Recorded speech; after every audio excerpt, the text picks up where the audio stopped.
जय हिंद दोस्तों, स्वागत है आप सभी का आपके अपने परिवार में। कैसे हैं आप लोग, बताइए भाई। आइए चलिए मेरे भाई, यहाँ पर अब टाइप नंबर 6 चलते हैं और बटरफ्लाई कंसेप्ट पढ़ते हैं। एक ऐसा कंसेप्ट जो पिछले काफ़ी टाइम के अंदर में काफ़ी प्रचलित हुआ और एसएससी हो या कोई भी पेपर हो मेरे भाई, इसके अंदर में बढ़िया बढ़िया क्वेश्चंस आए, दबा करके क्वेश्चंस आए। एक बार आप इस सिर्फ कंसेप्ट को पढ़ लो, उसके बाद में आप किसी भी तरह के सवाल को बनाने के लिए मेरे भाई यहाँ पर पूरा काबिल हो जाओगे। तो पहले क्वेश्चन मैं आपको पढ़ाता हूँ ताकि एक बार इसकी परिभाषा को आप पढ़ो और समझो। अगर हम देखें यहाँ पर तो हम इस सवाल को बढ़ाते हैं आपको और समझाते हैं कि सवाल में क्या है। कहा गया, man sell a mobile phone for 680 and loss something. If he had sold for 170 1070 he would have gain been double the former loss cost price. मेरे भाई बटरफ्लाई कंसेप्ट असल में मैं आपको बताता हूँ होता क्या है। बटरफ्लाई कंसेप्ट मेरे भाई एक प्यारा सा कंसेप्ट है कि किसी वस्तु के सीपी जो होता है, देखो बटरफ्लाई का चेहरा कैसा होता है पता है। बचपन में अगर हम लोग तितली बनाते थे तो हम लोग ऐसे बनाते थे, थोड़ा मोड़ा रफ स्ट्रक्चर बना रहे हैं। तो जो हम अभी पढ़ाने जा रहे हैं वो कुछ इसी आकार का बनेगा और इसी आकार का बनेगा, तो इसीलिए उसका जो नाम है वो मैंने बटरफ्लाई दे दिया है। ठीक है, अब अगर बटरफ्लाई दे दिया तो यहाँ पर क्या होगा, कैसे होगा, ज़रा वो समझो। हम यहाँ पर क्या करते हैं, तो हम यहाँ पर मेरे भाई सीपी को रखते हैं बीच में, क्रय मूल्य को कहाँ पर रखते हैं, तो बीच में। अगर मैंने किसी वस्तु को मेरे भाई फ़ायदे में बेचा तो वो मेरे भाई कहाँ रहेगा, तो यहाँ पे। और अगर मैंने किसी वस्तु को नुकसान में बेचा तो ये प्रॉफिट वाला सेलिंग प्राइस होता है और ये हमारा लॉस वाला सेलिंग प्राइस होता है। एग्जामिनर क्या करता है, एग्जामिनर ये बोलता है देखो क्रय मूल्य और विक्रय मूल्य का जो अंतर है वो यहाँ पर क्या है, तो मेरे भाई प्रॉफिट है तो वो यहाँ पर रखो, और ये क्रय मूल्य और यहाँ हानि वाला विक्रय मूल्य ये क्या है, लॉस है, तो यहाँ रखो। एग्जामिनर क्या करेगा, इन दोनों के बीच में संबंध देगा, इन दोनों का एक पर्टिकुलर अपना रेशियो देगा। कुछ भी रेशियो हो सकता है, 2:3, 5:7, 6:9, मतलब ये हो जाएगा हमारा एक्स रेशियो यहाँ पर वाई। और ऐसे केस में आपसे यहाँ पर क्या पूछेगा, तो ऐसे केस में बोलेगा बताओ यहाँ पर ये चीज़ जो है वो क्या है। ठीक है, बस यहाँ पर जो क्रय मूल्य के बारे में पूछ देगा क्या है, इस तरीके से करके तो हमें ये बताना होता है। ठीक है, अगर हमें यहाँ पर ये बताना होता है तो हम इस तरीके से मेरे भाई देखते हैं। पहला क्वेश्चन ही आपका मेंस का मैंने रखा हुआ है, आप देखो। तो यहाँ पर मान लीजिए किसी वस्तु की एक अपनी मेरे भाई क्रय मूल्य खरीदने की कीमत रही होगी। एक आदमी 680 में बेचता है तो यहाँ पर हानि उठाता है, यानी हानि वाली चीज़ को कहाँ रखना है, तो पीछे रखना है। ठीक है, अब कहा गया मेरे भाई यहाँ पर यदि इसे 1070 में बेचे तो लाभ होता है, यानी कितने में बेचे, 1070 में, जो लाभ होता है। और सीधा सा मेरे भाई यहाँ पर कहा गया है gain would have been double the former loss, जो मेरे भाई यहाँ पर प्रॉफिट है, जो यहाँ पर मेरे भाई ये प्रॉफिट है। अगर आप यहाँ देखोगे ना तो ये जो प्रॉफिट है और ये जो लॉस है, तो सीधा सीधा कहा गया gain would have been double former loss. Loss का मेरे भाई जो है यहाँ पर डबल है और वो कौन है, तो गेन है। लॉस का सीधा सीधा मेरे भाई डबल है और कौन है, तो गेन है। प्रॉफिट जो है वो सीधा सीधा लॉस का डबल है। अगर हम यहाँ देखें तो हम यहाँ पर क्या करेंगे, तो हम यहाँ देखें तो इसका जो डिफरेंस है मेरे भाई वो निकालेंगे कि यहाँ से यहाँ जाने में कितना किलोमीटर का सफ़र तय करना पड़ा। तो मेरे भाई ये हो जाएगा हमारा 390। और अगर हम देखें तो हमारा 3 टुकड़ों का मान 390 है। तो अगर हम देखें तो मेरे भाई 3 यूनिट का जो मान है मेरे भाई यहाँ पर वो हमारा कितना है, तो वो हमारा 390 है। अगर 3 टुकड़ों का मान 390 है, एक टुकड़े का मान कितना हो जाएगा, 130 हो जाएगा। और अगर एक टुकड़े का मान 130 होगा, देखो ये जो मेरे भाई 390 का जो गैप आ रहा है ना बच्चों, इसको मुझे 3 टुकड़ों में बांटना है। 3 टुकड़ों का मान 390, एक टुकड़े का मान 130। तो अगर इसका मान 130 है तो यहाँ 130 लिखो, 2 का मान 260 है तो मेरे भाई यहाँ लिखो। और आप सीपी को दो तरीके से निकाल सकते हैं, या तो इसमें इतना जोड़ दीजिए तो सीपी आ जाएगा, या इसमें इतना घटा दीजिए तो सीपी आ जाएगा। तो पहला सवाल है तो मैं सीपी को स्पष्ट रूप में लिख देता हूँ, कैसे होगा। इसमें इतना मेरे भाई जोड़ दो तो 680 में यहाँ पर जो है अगर आप 130 जोड़ दोगे तो स्पष्ट भाषा में आपका 810 आ जाएगा। या तो ऐसे होगा, या फिर मेरे भाई दूसरा तरीका है 1070 में 260 को मेरे भाई घटा दो तो भी आपका 810 आ जाएगा, ऐसा है। तो यहाँ पर जो हमारा क्रय मूल्य है वो कितना आएगा, 810 आएगा। तो इस तरह का जो स्ट्रक्चर होता है हम यहाँ पर उसको क्या कहते हैं, हम उसे मेरे भाई बटरफ्लाई कंसेप्ट कहते हैं। हम उसे मेरे भाई क्या कहते हैं, बटरफ्लाई कंसेप्ट कहते हैं। ठीक है,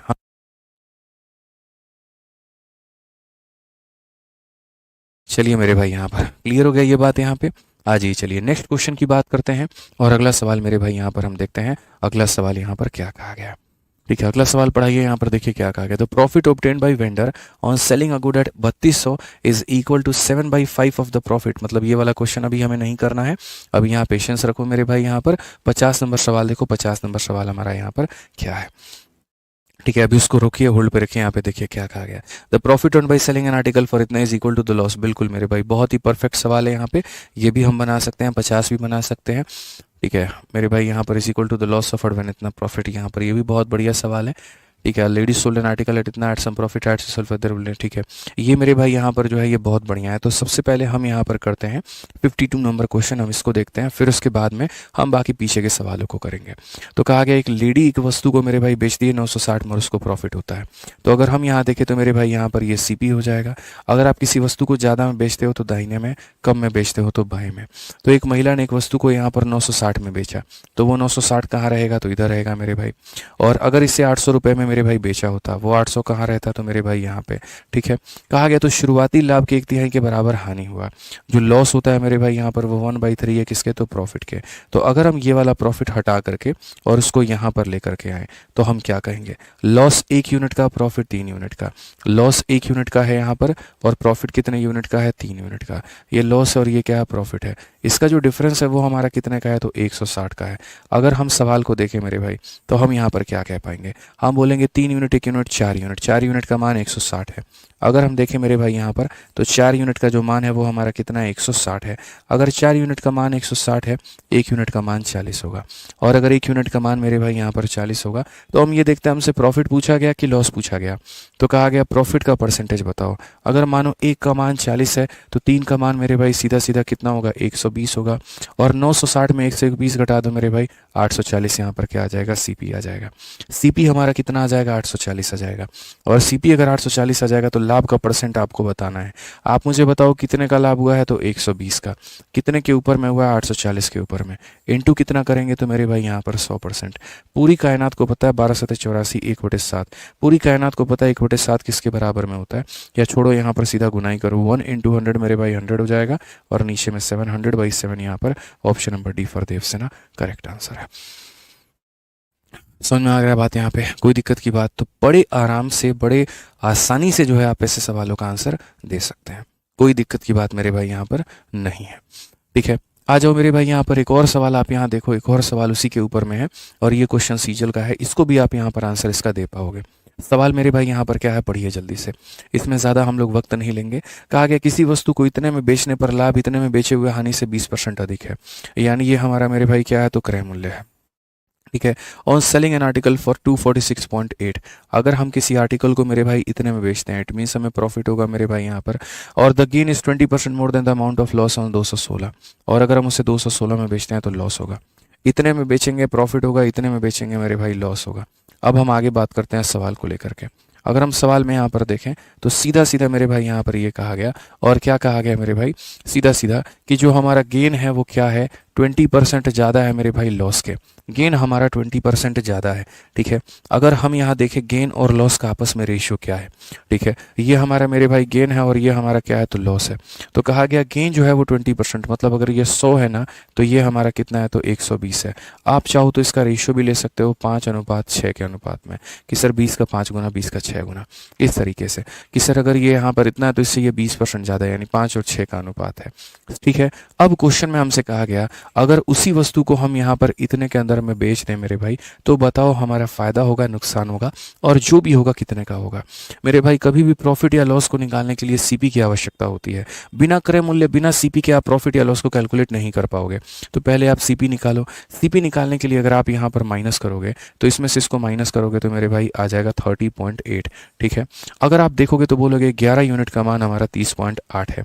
तो अगर हम देखते हैं तो 11 यूनिट का मेरे भाई यहाँ पर मान कितना है, 30.8 है। अगर हम इसको सही तरीके से काटें, 1 यूनिट का मान मेरे भाई कितना हो जाएगा, 11 दूने 22 और 11 2.8 हो जाएगा। 1 यूनिट का मान हमारा कितना होगा, 2.8। अगर 1 यूनिट का मान 2.8 है तो मेरे भाई 5 यूनिट का मान हमारा कितना होगा। तो हम यहाँ पर कहेंगे सर देखो, अगर हमारे सामने 1 यूनिट का मान इतना, 5 गुना करना 28 × 5 = 140, 14, तो 5 यूनिट का मान कितना हो जाएगा मेरे भाई, 14। इसमें 14 जोड़ोगे तो सीपी आ जाएगा। 216 में 14 जोड़ दो, 216 में 14 जोड़ दो तो सीपी आ जाएगा, और वो कितना होगा, 230 होगा। कितना होगा, 230 होगा। अब आप एक बात बताओ, आपने किसी वस्तु को 230 में खरीदा और आप उससे कितने में बेचने की बात कर रहे हो, तो आप उसको 220.75 में बेचने की बात कर रहे हो। तो सिंपल सी बात है, आप उसको कम में बेच रहे हो, तो कम में बेच रहे हो तो लाइफ में प्रॉफिट तो कभी भी हो ही नहीं सकता। जब भी होगा तो लॉस होगा, और वो कितने का होगा ज़रा वो देख लेते हैं।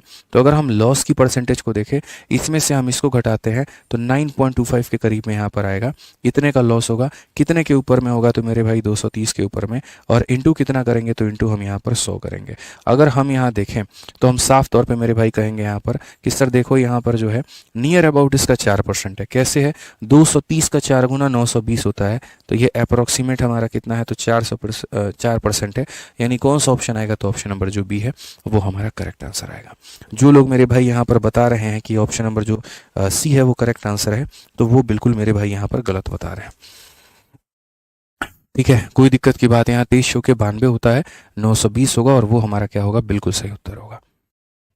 ठीक है, अब आ जाइए, चलिए अगले सवाल पर चलते हैं और अगला सवाल यहाँ देखते हैं। और इसी के साथ में मेरे भाई अभी यहाँ पर आपके और भी सवाल हैं, वो देख लीजिए ज़रा कौन कौन से सवाल, वो जो हमने पीछे मेरे भाई यहाँ पर छोड़ा था। अब 49 नंबर क्वेश्चन में आइए और 49 नंबर क्वेश्चन को देखिए। एमटीएस का मेरे भाई यहाँ पर ये सवाल है और एकदम हल्का सवाल है। क्या कहा गया है? ज़रा सवाल को देखिए। Profit obtained by a vendor on selling a good at इतना is equal to 7/5 the profit obtained। ये नहीं, इसको तो अभी होल्ड पे रखो, एकदम सबसे लास्ट में करेंगे। ये वाला देखो 50 नंबर, देखो क्या कहा गया। Profit earned by selling an article for इतना is equal to loss earned when the article is sold for इतना। यानी अगर हम देखें मेरे भाई यहाँ पर ये वस्तु का एक क्रय मूल्य है। ठीक है सर, किसी वस्तु को इतने में बेचने पर लाभ, यानी अगर हम उसको मेरे भाई कितने में बेच रहे हैं? 832 में बेच रहे हैं तो लाभ हो रहा है, और इतने में बेचने पर हानि, तो अगर हम देखें यहाँ पर तो हमारा जो है 448 में बेचने पर हानि। ठीक है, तो ये सर हमारा क्या है? हानि है। ये हमारा क्या है? तो लाभ है। तो कहा गया सर यहाँ पर कि profit earned by selling an article is इतना, इसको लॉस इंकर्ड बाई इतना, what be the profit. Profit और लॉस दोनों के दोनों हमारे क्या हैं? बराबर हैं। ये दोनों के दोनों बराबर हैं। जब कोई चीज़ बराबर होती है तो उसे हम लोग ये कहते हैं कि वो 1 और 1 के रेशियो में है। वो कितने के रेशियो में है? तो 1 और 1 के रेशियो में है। इस सवाल को ऐसे बना लो और बाद में मैं इसका शॉर्ट ट्रिक भी बता दूंगा कि इसका शॉर्ट ट्रिक क्या होता है। ठीक है, तो अगर आप यहाँ देखोगे तो इनका जो गैप है मेरे भाई यहाँ पर वो कितने का है? तो सीधा बोलोगे 12 से यहाँ देखो 52 हो गया, तो यहाँ 500 और मेरे भाई 352, और 352 में अगर हम 32 को जोड़े तो 384, 384। ठीक है, तो इनका जो डिफरेंस है मेरे भाई यहाँ पर 384 का है। अगर इनका डिफरेंस मेरे भाई इतने का है तो हम साफ तौर पर बात करें तो हम बोलेंगे सर देखिए 2 यूनिट का मान हमारा 384 है। अगर हम देखेंगे यहाँ पर जो है वो 2 यूनिट का मान हमारा जो है वो कितना है? तो 2 यूनिट का मान हमारा 384 है। अगर 2 यूनिट का मान 384 है तो 1 यूनिट का मान 192 होगा, और 1 यूनिट का मान मेरे भाई यहाँ पर 192 होगा। 1 यूनिट का मान यहाँ पर 192 होगा, तो हम यहाँ पर क्या करेंगे? देखेंगे सर इसकी वैल्यू 192 है। ठीक है, इसकी भी वैल्यू 192 है। अब यहाँ पर आपके पास में 2 ऑप्शन है, इसमें इतना जोड़ दो तो सीपी आ जाए मेरे भाई, या इसमें इतना घटा दो तो सीपी आ जाए। 8 जमा 2 आपका 10 का 0 हाथ में, 9 4 13 14 4 मेरे भाई यहाँ पर इतना 640। तो क्रय मूल्य हमारा कितने का है? तो 640 का है। बहुत ही सिंपल सा हिसाब किताब है। अब कहा गया कि what will be the selling price if it is sold at 10% loss. अगर 640 की वस्तु को 10% के नुकसान पर बेचें तो कितने में बिकेगा? तो मैं मेरे भाई आपको सीधा सीधा बताता हूँ सर कि देखो यहाँ पर क्या होगा। आप यहाँ पर वस्तु का निकाल दिए 640, आप 10% के नुकसान में बेचोगे, मतलब 100 की चीज़ को आप यहाँ पर 90 की चीज़ में बेचोगे। तो अगर आप यहाँ पर 90 में बेचोगे तो क्या होगा? 9 चौके 36 का 6 3 हाथ में 54 3 57, ये हमारा 576 करेक्ट होगा। कौन सा ऑप्शन होगा? ए जो होगा बिल्कुल हमारा सही उत्तर होगा। ये क्या होगा? बिल्कुल सही उत्तर होगा। लेकिन अब हम आपको इसके अंदर भी एक ट्रिक बताते हैं, और वो ट्रिक हमारा यहाँ पर क्या है ज़रा वो समझिए मेरे भाई। आप इस बात को मानो ऐसे, आपको यहाँ पर क्या करना है? एक छोटा सा नोट बना करके कॉपी में लिखना है, और यहाँ पर क्या लिखना है कि जब हमारा प्रॉफिट जो होता है मेरे भाई, चाहे प्रॉफिट का परसेंट हमारा लॉस के परसेंट के बराबर हो, ठीक है, या फिर हमारा प्रॉफिट और लॉस मेरे भाई बराबर हो, तो उस केस में अगर हमें कॉस्ट प्राइस यानी क्रय मूल्य निकालना है, ठीक है, तो मेरे भाई जो हमारा लॉस वाला सेलिंग प्राइस है और जो हमारा प्रॉफिट वाला सेलिंग प्राइस है, क्या करेंगे? दोनों को जोड़ करके आधा कर देंगे, या यूं कह लीजिए जो हमारा सीपी होगा वो दोनों का एवरेज होगा, यानी एकदम बीच में खड़ा होगा। अगर हम यहाँ देखते हैं मेरे भाई कि जैसे इसको जितना दूरी इधर जाना है और उतना ही दूरी इधर जाना है, तो इसका मतलब ये दोनों का क्या है? तो ये दोनों का मेरे भाई एवरेज होगा। ये दोनों का क्या होगा? तो ये एवरेज होगा। तो अगर आपको मान लीजिए कि आज के बाद ऐसे सवालों को कभी भी बनाना है जहां पर ये सिर्फ आपको खाली इतना शब्द मिल जाए कि प्रॉफिट और लॉस मेरे भाई बराबर है, खाली इतना लाइन तुमको चाहिए और कुछ नहीं चाहिए। जैसे अगर आप इस क्वेश्चन में यहाँ देखो मेरे भाई, सिर्फ वो लाइन चाहिए आपको कि क्वेश्चन में एग्जामिनर बकायदा ये बात बोल दे। जैसे इसमें अगर आप देखोगे तो सीधा सीधा मेरे भाई कहा गया कि profit earned by selling an article is equal to loss incurred. Profit is equal to loss, और प्रॉफिट और लॉस जहां पर भी बराबर होगा, स्पष्ट भाषा में कह रहा हूं मेरे भाई, प्रॉफिट और लॉस हमारा जहां पर भी बराबर होगा, याद रखना सीपी को निकालने के लिए दोनों तरह के सेलिंग प्राइस को, एक हमारा यहां पर 832 है और एक हमारा यहां पर 448 है, हम दोनों को जोड़ करके क्या कर देंगे? आधा कर देंगे। 8 4 1200, तो 1200 का आधा 600 होगा, और 80 का आधा मेरे भाई 40 होगा, यानी 640 होगा। कितना होगा मेरे भाई यहाँ पर 640 होगा। अब कहा गया यदि इस वस्तु को 10% के नुकसान में बेचोगे तो एसपी कहाँ से होगा। तो हम कहेंगे ये 640 की कीमत है, ये अपने आप में 100 है, अगर हम इसे 10 के नुकसान में बेचेंगे तो 90 में बेचेंगे, और 90 में बेचेंगे तो सीधा सीधा उत्तर हमारा 576 होगा। ऑप्शन नंबर ए होगा, काम खत्म। ठीक है, समझ गए बात यहाँ पर, देख लेते हैं। ठीक है, अब इसमें यहाँ पर क्यों मैंने इसको होल्ड पे रखा था, मैं अब आपको कारण बताता हूँ। असल में इस क्वेश्चन के अंदर में सिचुएशन दोनों की दोनों एक ही तरफ है, पलरा हमारा एक ही तरफ में भारी है, और वो क्या है। सवाल को जब पढ़ोगे तो तुम्हें समझ में आ जाएगा कि मेरे भाई हमने यहाँ पर क्या किया था। जब क्वेश्चन को पढ़ोगे तो कहा गया the profit obtain by a vendor on selling a good at इतना, यानी अगर हम किसी वस्तु को मेरे भाई 3200 में बेचते हैं तो हमें प्रॉफिट होता है, is equal to 7/5 of the profit on selling the same good at इतना। पहले वाले जितने भी क्वेश्चन हमने लगाए उनमें एक में प्रॉफिट था तो दूसरे में लॉस था। इसमें यहाँ पर क्या है, दोनों के दोनों सिचुएशन में प्रॉफिट ही है मेरे भाई। अब ये बड़ा गंदा कहानी हो जाएगा, बट कोई बात नहीं, बटरफ्लाई भी अपनी है, तितली भी अपनी है, कंसेप्ट भी अपना है, बड़ी आसानी से हम इसे बना सकते हैं। तो अगर हम इसे बनाएं तो हम इसे कैसे बनाएंगे, तो हम इसे बनाते हैं तो हम ऐसा कहते हैं, सर ये हमारा क्या हो गया, तो सीपी हो गया। ठीक है सर, जो ज़्यादा महंगा बिका है वो ज़्यादा आगे होगा, जो कम महंगा बिका है वो कम आगे होगा। तो sir profit obtain by selling a vendor for 3200, किसी चीज़ को हमने 3200 में बेचा है और 3000 में बेचा है। सर जब प्रॉफिट होता है तो दाहिने साइड में लिखते हैं और लॉस होता है तो लेफ्ट साइड में। यहाँ पर प्रॉफिट यहाँ भी हुआ है और यहाँ भी हुआ है, दोनों जगह पर प्रॉफिट हुआ है। बस फर्क इतना है, ऊपर वाला जो प्रॉफिट है sir, profit obtain by selling a vendor इतना इक्वल टू 7/, ऊपर वाला प्रॉफिट नीचे वाले प्रॉफिट का 7/5 है। अगर हम मेरे भाई यहाँ देखें तो ऐसे मान करके चलो कि इसका प्रॉफिट x है और इसका प्रॉफिट मेरे भाई y है, तो ऊपर वाला जो प्रॉफिट है सर यहाँ पर वो 7/5 है, नीचे वाले प्रॉफिट के यानी y के। तो अगर हम यहाँ देखें तो x अपॉन में y की जो वैल्यू होगी वो 7/5 होगी। कितनी होगी मेरे भाई, 7/5 होगी। यानी ऊपर वाला प्रॉफिट अगर 7 है तो नीचे वाला प्रॉफिट 5 है। हालांकि ऐसी चीज़ों को तोड़ने के लिए मैंने हमेशा से कंसेप्ट बता रखा है कि फर्जी तरीके मत अपनाया करो कि x ले रहे हैं y ले रहे हैं, ये तमाशा बंद करो। नीचे जो होता है वो हमेशा ओरिजिनल मान होता है और ऊपर जो होता है वो हमेशा नया मान होता है। सीधी सी बात है, पहले 5 का प्रॉफिट था, अब 7 का प्रॉफिट है, बस बात खत्म। अगर हम यहाँ देखें मेरे भाई यहाँ पर, तो जब हम किसी वस्तु को मेरे भाई 3000 में बेचते थे तो हमें जो प्रॉफिट होता था वो 5 यूनिट का, और अब हम उस वस्तु को मेरे भाई 3200 यानी ज़्यादा में बेच रहे हैं तो प्रॉफिट है 7 का। ठीक है, अब समझदार व्यक्ति यहाँ पर क्या करेगा, वो इतना समझ जाएगा, सर ये डिस्टेंस देखिए कितने का है, 7 में से 5 घटा दीजिए 2 यूनिट, और सर ये गैप देखिए कितने का है, तो सर यहाँ पर 200। तो समझदार व्यक्ति क्या करेगा, 2 यूनिट का मान कितना बताएगा, 200 बताएगा। तो वो सीधा सीधा बोलेगा गुरुजी देखो 2 यूनिट का जो मान है वो हमारा मेरे भाई 200 के बराबर है, और अगर 2 का मान 200 के बराबर है तो 1 का मान 100 के बराबर, 1 का मान 100 के बराबर, तो जो 5 का मान है मेरे भाई वो 500 के बराबर में है। 3000 में से 500 घटा दीजिए तो आपका कितना आ जाएगा, 2500 आ जाएगा। या अगर आप ऐसे भी कहते हैं 1 का मान अगर 100 है तो 7 का मान 700 होगा, तो 3200 में से 700 घटा दीजिए तब भी 2500 आएगा। तो सीपी कितना होगा, तो 2500 होगा। सीपी कितना होगा मेरे भाई, यहाँ 2500 होगा। तो वस्तु का जो क्रय मूल्य है वो कितना है, तो वो हमारा 2500 है। ठीक है, समझ में आ गया बात यहाँ पे कि अगर हम इतना में बेच रहे थे तो 5 का फायदा, इतना में बेच रहे थे 7 का फायदा। इन दो का गैप इतना है, इन दो का गैप इतना है, गैप और गैप बराबर है, 2 यूनिट 200 के बराबर, 2 यूनिट 200 के बराबर, 5 500 के बराबर। सेलिंग प्राइस में से प्रॉफिट घटाने पर सीपी आता है इतना गया। अब मैंने जो आपको ये कंसेप्ट पढ़ाया ना, मैं इसके दम पर आपसे दावा करता हूँ आप प्रीवियस ईयर का कोई भी क्वेश्चन अब बना करके देखो मेरे भाई, गारंटी कह रहा हूँ मेरे भाई आपसे, बड़ी इज्जत से बड़े प्यार से कोई भी सवाल मैं आपको कहता हूँ बना करके देखो, आपसे बनेगा। ठीक है, हमने एक बटरफ्लाई कंसेप्ट पढ़ाया, उसके आधार पर मेरे भाई यहाँ पर एमटीएस से लेकर के सीजीएल मेंस तक, सिलेक्शन पोस्ट तक, आईबी के पेपर तक सारे के सारे क्वेश्चन आपके इस एसएससी मैथ के टाइप इस किताब में दिए गए हैं। आप अब इस किताब को लगाइए और यहाँ 69 नंबर से लेकर के 75 तक आप सारे के सारे क्वेश्चन आप बना लीजिए। आप देखिए कितने शालीनता और स्मूथनेस के साथ में आपसे सारे क्वेश्चन बन जाएंगे। अब उसके बाद में हम आगे बढ़ते हैं और अगला यहाँ पर जो है टाइप नंबर 7 देखते हैं। हम पढ़ रहे हैं टाइप नंबर 7, वो हमारा नंबर ऑफ आर्टिकल है, यानी यहाँ पर वस्तुओं की संख्या के ऊपर में आधारित सभी सवाल हैं। फिर से हम आपको 1 से 1.5 मिनट का वक्त देंगे, पहले आपको ये सवाल पढ़ना होगा, और जब आप इसको पढ़ लेंगे, समझ लेंगे, अपने आधार पर बना लेंगे, तब उसके बाद में हम आपको बताएंगे ताकि आपको पता चलेगा कि एक्चुअल तरीका इसका क्या था बनाने का। तो अभ्यास करिए, बनाइए, कोशिश करिए, एक बार यहाँ देखिए क्या हुआ रे, बना कि नहीं बना तुम लोगों से बताओ। तुम इस कंसेप्ट के बारे में जानो मेरे भाई, यहाँ पर इस कंसेप्ट का नाम क्या है? तो नंबर ऑफ आर्टिकल है। नंबर ऑफ आर्टिकल में यहाँ पर क्या होता है पता है? नंबर ऑफ आर्टिकल को आप ऐसे मान करके चलो, जैसे मैं अगर आपसे ये कहूँ कि मैंने 2 शर्ट जो है वो सरोजनी मार्केट से खरीदा 500 रुपये का, और मैंने दोनों को आकर के बेच दिया 800 रुपये में। आप सीधा सीधा बोल दोगे गुरुजी 300 रुपये चमका लिया, आप यहाँ प्रॉफिट कमा लिए।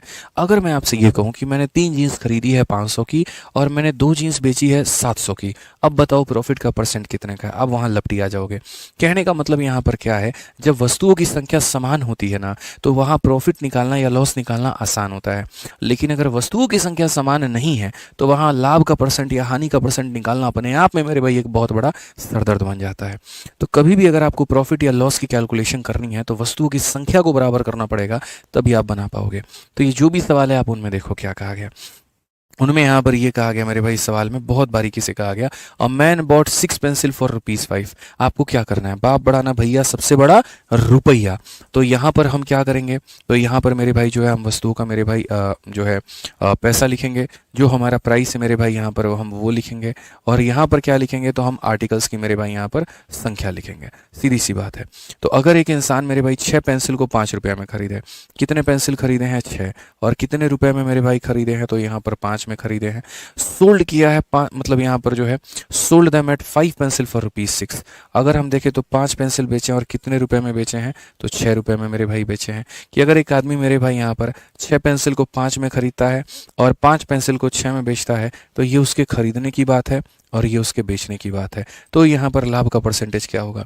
कभी भी अगर प्रॉफिट का परसेंट अगर कैलकुलेट करते हो ना दोस्त, ठीक है, सर क्वेश्चन को हिंदी में पढ़ा करो, मुझे इंग्लिश में समझ में। अरे हिंदी में इतना देर तुमको समझा रहे होते हैं, तब भी हिंदी में पढ़े तो सेटिस्फेक्शन मिलेगा। गजब गजब हाल है भैया।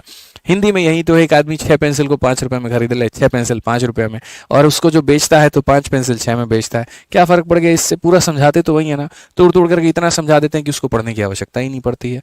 ठीक है, तो मेरे भाई जो हमारा कंसेप्ट है, मैं आपको ऐसा मेरे भाई यहाँ पर तरीका बताऊंगा जिससे आप भी यहाँ पर सोचेंगे कि भाई ये कौन सा तरीका आ गया। और ये अगर आप सीख लेंगे ना, तो आप आर्टिकल का कोई भी क्वेश्चन बड़े आसानी से बढ़ा लेंगे, उड़ा देंगे इनफैक्ट। ठीक है, तरीका सिर्फ इतना है कि वस्तु की संख्या को बराबर करना है, और वस्तु की संख्या को बराबर करना है तो ये 5 और 6 मेरे भाई, 6 और 5 को बराबर करना है। जिसके पास 6 है उसको 5 से गुना किया जाए। ठीक है, तो इधर भी हो जाएगा मेरे भाई, और जिसके पास 5 है उसको 6 से गुना किया जाए तो इधर भी हो जाएगा। हमने वस्तु खरीदी कितने में? 25 में, और यहाँ बेची मेरे, देखो यहाँ 30 आर्टिकल को 25 में खरीदा, और उन्हीं 30 आर्टिकल को हमने कितने में बेचा? तो मेरे भाई देखो, इन्हीं 30 वस्तुओं को हमने कितने में खरीदा था? तो 25 में, और यहाँ पर इन्हीं 30 वस्तुओं को मेरे भाई कितने में बेचा? 36 में। तो यहाँ फायदा हुआ कि नुकसान हुआ? तो आप बोलोगे गुरुजी फायदा हुआ। कितने का फायदा हुआ बताइए? 11 का फायदा हुआ। कितने के ऊपर में हुआ? तो 25 के ऊपर में हुआ। और इंटू कितना करेंगे मेरे भाई यहाँ पर? 100%। साफ स्पष्ट भाषा में अगर हम देखें तो हम बोलेंगे सर 44% का फायदा है। कितने का है? 44 का। तो जो लोग 41 बता रहे थे वो सरासर गलत थे, जो 44 बता रहे थे मेरे भाई यहाँ पर वो बिल्कुल सही थे। कितना होगा मेरे भाई? 44% जो होगा यहाँ पर वो हमारा बिल्कुल सही होगा। अब आप बोलोगे गुरुजी क्या इसका शॉर्टकट है? तो हाँ जी, और भी शॉर्टकट है। कहाँ पर शॉर्टकट नहीं है? जहाँ हम हैं वहाँ शॉर्टकट है, इतना मान करके चलो। अब इसको मेरे भाई देखो यहाँ पर कैसे उड़ा सकते थे आप अगर इस सवाल को बनाना चाहते हैं, थोड़ा देर के लिए बस इतना कहेंगे कि जैसे जो बराबर करने वाला पार्ट रहता है उसको यहाँ पर उतना टेंशन के साथ में बराबर मत करो। सीधा जैसे कहा गया था सर यहाँ पर कि एक इंसान ने 6 वस्तु खरीदी है, और कितने की खरीदी है? तो 5 रुपए की खरीदी है, और दूसरे ने सर यहाँ पर जो है वो 5 बेची है, और कितने की बेची है? 6 की बेची है। अगर आपको इनको बराबर करना है ना, तो एक ट्रिक बताते हैं, वो ट्रिक और अप्लाई कर लो। इनको बराबर करने का जो तरीका है वो है क्रॉस मल्टीप्लाई। सीधा सीधा क्रॉस मल्टीप्लाई मारो, मतलब यहाँ बराबर हो जाएंगे। 5 इंटू 5 यहाँ पर सीधा सीधा सीपी हो जाएगा मेरे भाई 25, और यहाँ 6 इंटू 6 मेरे भाई सीधा हो जाएगा 36। फायदा कितने का? तो 11 का। तो अगर हम देखें यहाँ लाभ का जो प्रतिशत है वो कितने का है? 11 का है। कितने के ऊपर में है? तो 25 के ऊपर में है, और इंटू कितना है मेरे भाई यहाँ पर? 100%। ये हमारा करेक्ट आंसर है। अगर हम देखें यहाँ पर तो मेरे भाई 44% होगा, और 44% होगा तो बिल्कुल क्या होगा? सही उत्तर होगा। समझ में आ गया बात? यहाँ पे कोई दिक्कत की बात है, कोई परेशानी की बात है तो बता दीजिए। आइए चलिए यहाँ पर और देखिए, आप इस तरह के सवालों को आपको बढ़िया तरीके से क्लैरिटी मिलेगी। आप यहाँ पर नेक्स्ट क्वेश्चन देखिए, 55 नंबर। कहा गया apple are bought at 25 for ₹250 and sold at 30 for ₹, इतना प्रॉफिट या लॉस? सीधी सी बात है, कहा गया जी 25 सेब को हम 250 रुपये में खरीदे गए हैं। तो जो खरीदा गया है देखो यहाँ पर आप लिखो, कहते ना बाप बड़ा ना भैया पैसा और सबसे बड़ा रुपया, तो सबसे पहले पैसा आएगा, फिर यहाँ पर वस्तु आएगी। जो खरीदा वो यहाँ पर आएगा, जो बेचा वो यहाँ पर आएगा। एकदम यही स्ट्रक्चर बनाना है। 25 सेब 250 रुपये। सेब कितने कितने लिए 25, कितने के लिए मेरे भाई 250 के लिए यहाँ पे, ठीक है। और 30 सेफ को 390 में बेचा गया, 30 सेफ को मेरे भाई कितने में बेचा गया 390 में बेचा गया। हालांकि कुछ चीज़ों का तो मेरे भाई रेशियो अगर आप यहीं से ले लेते तो आपको फायदा रहता। ज़रूरी नहीं है पूरा का पूरा डेटा उठा करके ले आकर बराबर करो, ये गधापंती है। जैसे अगर तुम काट सकते हो तो यहाँ से 25 से एक बार में काटो और 25 से मेरे भाई 10 बार में काटो, एक सेव 10 रुपये। तो यहाँ पर क्या करोगे, बोलोगे सर एक सेव और कितने रुपए का है, तो 10 रुपये का है, आप सीधा रेशियो उठा के लेके आओ। वैसे ही अगर आप यहाँ देखोगे तो यहाँ 0 से आपका 0 खत्म, यहाँ एक काटो और यहाँ 13 बार में काटो, और यहाँ कहोगे एक सेव 13 रुपये, तो यहाँ सीधा सीधा आ जाएगा जी एक सेव कितने का आ गया 13 रुपये का आ गया। अब बच्चा बच्चा भी समझदार है कि वस्तु की संख्या ऑटोमेटिक बराबर हो गई, और मेरे भाई बराबर हो गई तो आप मुझे बताओ 10 रुपये की चीज़ को 13 में बेचा है, फायदा है कि नुकसान है? बिल्कुल फायदा है। कितने का? 3 का। कितने के ऊपर में? 10 के ऊपर में, और इंटू कितना हो जाएगा 100%, कितना हो जाएगा मेरे भाई 30% का फायदा। ऑप्शन नंबर जो सी है करेक्ट आंसर है। कितना होगा मेरे भाई? ऑप्शन नंबर जो सी होगा वो हमारा क्या होगा? बिल्कुल हमारा सही उत्तर होगा। यहाँ पे मजा आ रहा है कि नहीं आ रहा है तुम लोग को? पहले ही बताओ, क्लैरिटी मिल रही है कि नहीं मिल रही है? बताइए जल्दी से, बोलिए। मिल रहा है? चलिए बहुत बढ़िया बात है, क्लैरिटी मिल रही है। तो आइए एक और सवाल CHSL का है मेरे भाई, जरा इसको बना करके दिखाइए। कहा गया एक विक्रेता 20 दर्जन केले 1200 में खरीदता है और 5 दर्जन केले 350 में मेरे भाई यहाँ पर बेचता है, तो बताइए क्या होगा? एकदम आसान सवाल है। आप यहाँ पर देखो, इसको तो मेरे भाई उसमें ले जा करके बनाने की जरूरत नहीं है। यहाँ पर इसको काटते हैं तो मेरे भाई सीधा 20 से काटो एक बार में, और 20 से काटोगे कितनी बार में? 60 बार में, यानी एक दर्जन केले 60 रुपये में खरीदें, ठीक है। कितने खरीदें? 60 रुपये में। और अगर हम 5 से इसको काटे मेरे भाई यहाँ पर, तो एक दर्जन बेचे कितने में? 70 में। एक दर्जन खरीदे कितने में? 60 में। एक दर्जन बेचे कितने में? 70 में। खरीदा है 60 में, बेचा है मेरे भाई यहाँ पर 70 में, सीधा बोला गया है बताओ लाभ। तो लाभ सीधा कितना होगा? तो मेरे भाई 10 का लाभ होगा, कितने पे? 60 पे, इंटू कितना होगा? 100। मेरे भाई एक एक दर्जन बराबर 1/6, 1/6 कितना होता है? 16 सही 2/3%, ठीक है। कितना हो जाएगा मेरे भाई? 16 सही 2/3%। इसमें हमें जरूरत ही नहीं पड़ी, क्योंकि खरीदा भी एक दर्जन बेचा भी एक दर्जन, तो वस्तु की संख्या ऑटोमेटिक बराबर हो गई, और बराबर होगी तो दिक्कत ही नहीं आई, ठीक है। अब आप बोलोगे सर ये तो एक दर्जन की कीमत थी, अरे क्या फर्क पड़ता है? एक दर्जन खरीदो एक दर्जन बेचो, 100 खरीदो 100 बेचो, 200 खरीदो 200 बेचो, फर्क इतना ही है ना मेरे भाई यहाँ पर कि वस्तु की संख्या बराबर है, बस हमारे लिए वही जो है वो काफी है, ठीक है। एक अंतिम सवाल आप यहाँ देखिए, CPO का ये सवाल है, क्या कहा गया? एक दुकानदार 50 रुपए में 10 संतरे की दर से संतरे खरीदता है और 74 रुपए में 12 की दर से बेचता है, उसका लाभ या हानि क्या होगा? आप जो भी दर से खरीदे जो भी दर से बेचे आप यहाँ लिख दें। कहेंगे पाप बड़ा ना भैया, सबसे बड़ा रुपया तो पैसा ये हो गया, आर्टिकल ये हो गया, CP ये हो गया, और SP यहाँ पर ये हो गया। अगर देखेंगे shopkeeper buy at a rate of 10 oranges for ₹50, मेरे भाई खरीदे उसने 10 हैं और कितने के खरीदे हैं? तो यहाँ पर 50 के। आप अगर चाहें तो इनका रेशियो भी ले सकते हैं, जैसे 0 से आप 0 काट सकते हैं, कोई दिक्कत नहीं है, ठीक है। And sell them at a rate of 12 for ₹74, और आपने जो बेचे हैं वो 12 बेचे, और कितने के बेचे हैं? तो 74 के बेचे हैं। समझदार व्यक्ति यहाँ पर क्या करेगा अभी बताओ? इन दोनों को वो बराबर करेगा, ठीक है। गेन और लॉस निकालने के लिए तो बराबर करेगा, तो बराबर करने के दो तरीके हैं, या तो ये 1 है तो मेरे भाई 12 से इधर और 12 से इधर गुना कर दिया जाए, और नहीं तो क्रॉस मल्टीप्लाई कर दिया जाए। क्रॉस में अगर यहाँ पर इसे मारो और यहाँ पर इसको इसके साथ मारो, 12 × 5 कितना हो जाएगा? 60, और 1 × 74 हो जाएगा इतना। फायदा कितने का? यहाँ पर 14 का। तो अगर लाभ का परसेंटेज बाबू देखोगे तो 14 का फायदा कितने पे? 60 पे, इंटू कितना करेंगे? तो इंटू हमारा 100% करेंगे, खेल खत्म। 20 से काटो 3 बार में, 20 से काटो इतनी बार में, कुल मिलाकर के 70/3 है। 70/3 का मतलब यहाँ पर ऑप्शन नंबर जो ए होगा करेक्ट आंसर होगा। ऑप्शन नंबर ए जो होगा वो हमारा क्या होगा? बिल्कुल मेरे भाई यहाँ पर सही उत्तर होगा, ठीक है। तो इस तरीके से हम इसे जो है वो बना सकते हैं कल। तब तक जो हमने आपको होमवर्क में दिया हुआ है मेरे भाई यहाँ पर, आप लोग उसको बनाइएगा और उसको पूरी तरीके से बढ़िया तरीके से अभ्यास करिएगा। एकदम चीज़ें टाइप वाइज चल रही हैं, कहीं पर कोई दिक्कत नहीं आ रहा है, कहीं पर कोई परेशानी नहीं है। एक तरफ पढ़ना है, दूसरी तरफ होमवर्क के क्वेश्चंस लगाने हैं, और गणित में आपको और कहीं पर कुछ करने की आवश्यकता नहीं है, इतने में ही आपके पूरे नंबर आएंगे, ठीक है। बस बढ़िया तरीके से आप पढ़ते चलो।